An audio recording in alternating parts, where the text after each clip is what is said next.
Well, good morning and welcome to our first technical hitch in all the weeks we've been doing of Full Potential Friday. Love it. Just proves to be truly live, Heidi. We are so live.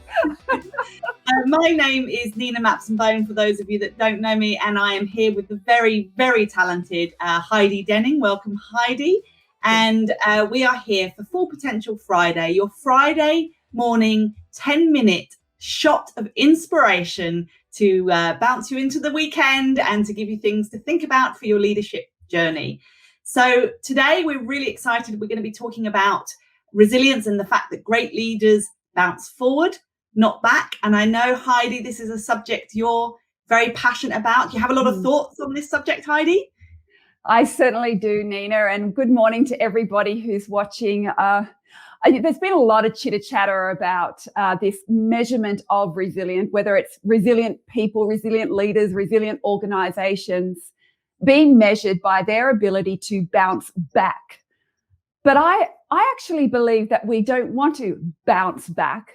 I believe resilience should be measured when we can learn something from what we've experienced, adapt it to whatever the new situation we're involved with, and actually bounce forward. And I'd love to know from our listeners if they could think about one of the things that they are so happy that they don't have to bounce back to since this whole kind of 12, 14 months has happened. I'd love to hear what they definitely don't want to bounce back to. And Nina, I'd also love to hear from you when you think about all the organizations you've been working with. Has there been an organization or a leader that you've noticed has really embraced the change that's gone on, and rather than craving what's gone before them, they've actually stepped up, leaned in, moved forward, and bounced forward into this new way of working? Yeah, it's a great question. Actually, there's a number of leaders that I can think of, and great to see the comments. I welcome all the way from Ghana. I think that's our first visitor from Ghana joining us. So yes, I can definitely think of some leaders and love to see your comments there, people. But the person that really stands out to me, Heidi, is a lady called Professor Sarah Hoskin, who's the CEO of the National Breast Cancer Foundation. And one of the things that I was really inspired by with the National Breast Cancer Foundation was the way they just took everything in their stride with the last 12 to 14 months. They went to real effort. Sarah's great at engaging with her leadership team and engaging with the broader team. And they went to significant effort to ensure that they did that engagement piece. They actually, very early on, they ensured they got all of their staff members to take a proper break over Easter. They actually had a bit of a shutdown over Easter so that people could have some time to adjust and be with their families and kind of mentally get their head around what was going on. And then they put a lot of time and effort into that engagement piece.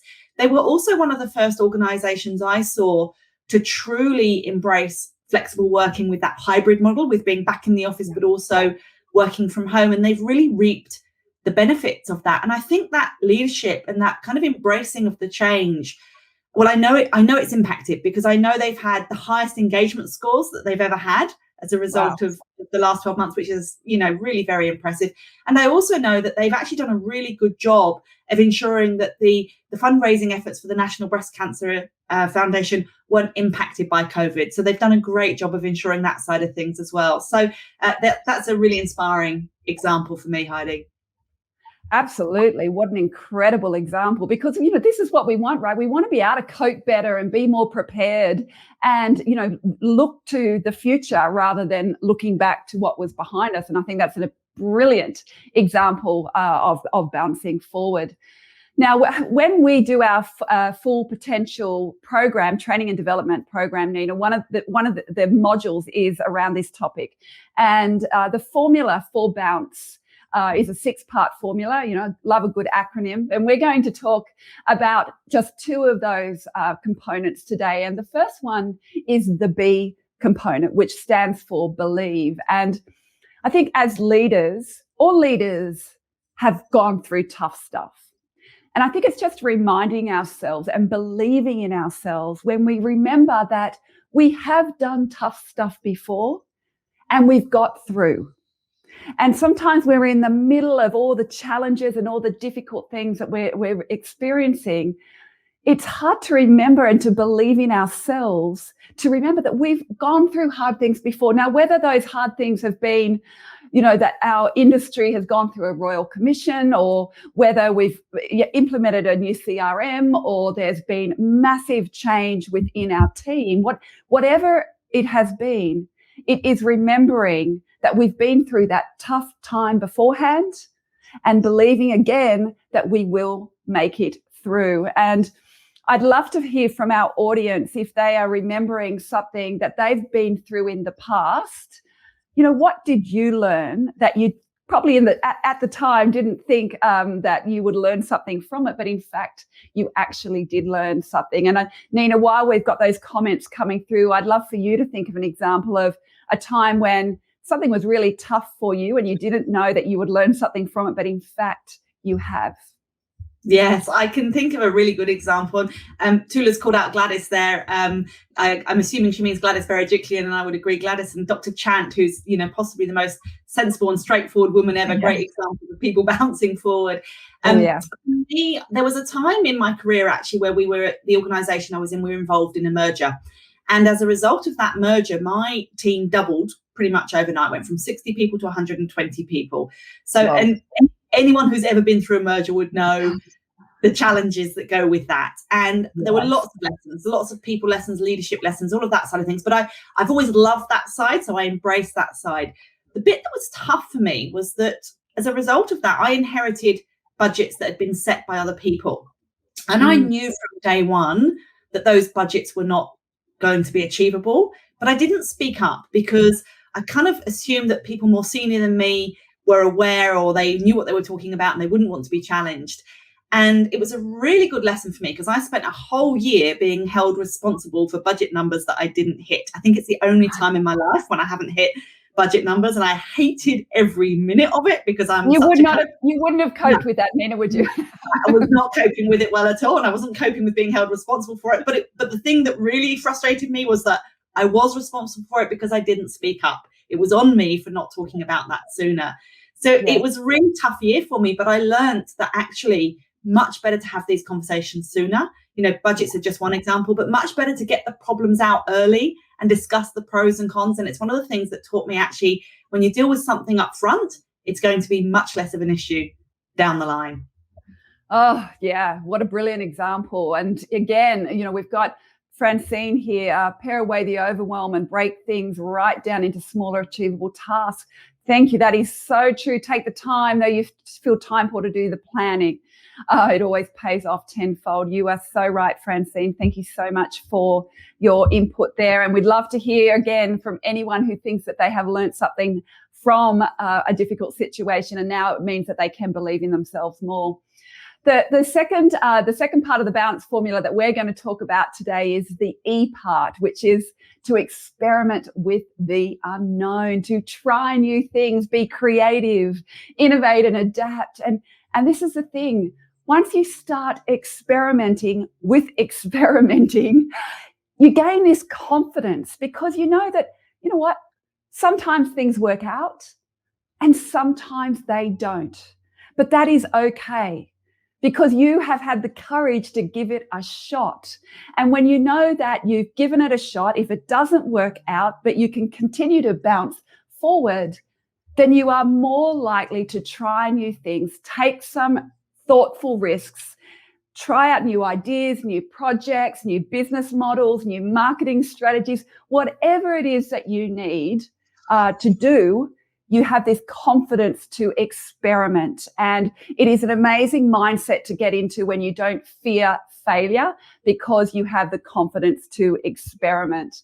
And I think we've seen over the last 12 months, Nina, so many organizations build their creative muscles and do things that they've probably never thought of doing ever before. Can you name, or can you think of somebody or an organization that you have seen adapt and experiment and innovate and be creative and grow that muscle? Yeah, the single best example I have of this, and this is something I'm kind of have so much pride in our industry for is our industry association, the Recruitment Consulting and Staffing Association. And full disclosure, I am involved in that, but I wasn't directly involved in this initiative, which is just phenomenal. So right through the middle of COVID, we know that there were all sorts of trouble with aged care, and you can imagine trying to find workers in the aged care system when we're at the height of COVID, particularly in Victoria, was really tricky. So the RCSA worked with the Commonwealth Department of Health to create a surge workforce program, something that had never been done before, where our industry body connected. It was more than 50 recruitment agencies with over 100 different aged care firms to help them fill shifts with aged care workers. And actually, as a result of that, they filled over 25,000 shifts that would have otherwise not had workers in them. And this was a program, it was a high risk program. It was not something that had been done before. And it was something that I imagine an awful lot of people would have walked away from for fear of the risks involved. But the CEO of the RCSA, a chap called Charles Cameron, who's outstanding, he felt quite passionately that morally and ethically this was the right thing to do, and that was something we needed to do, as an industry association to really help people. And I've actually got no doubt that work, that program that had never been done before, I've got no doubt that contributed to saving lives. So I think that's one of the best examples I've seen of being not afraid to experiment with the unknown. Absolutely. I love that example. And thank goodness that they did have the courage to experiment with the unknown, right? Because what situation would Victoria have been in if they didn't have that courage and wanted to adapt and create and think outside the box? Well, it's been a great conversation, Nina. I know this is one obviously that I love, and I know that you love, and you because you're living and breathing it all the time at Beaumont and with the organisations that you're working with.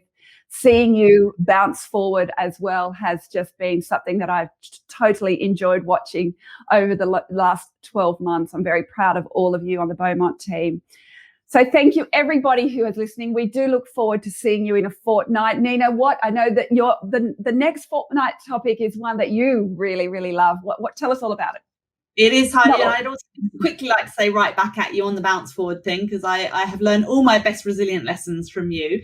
But next week's topic is difficult conversations, and we're going to share a really good technique that you can use to help you have those difficult conversations so that they don't become problematic down the line. You can avoid the challenge I had that I was talking about earlier.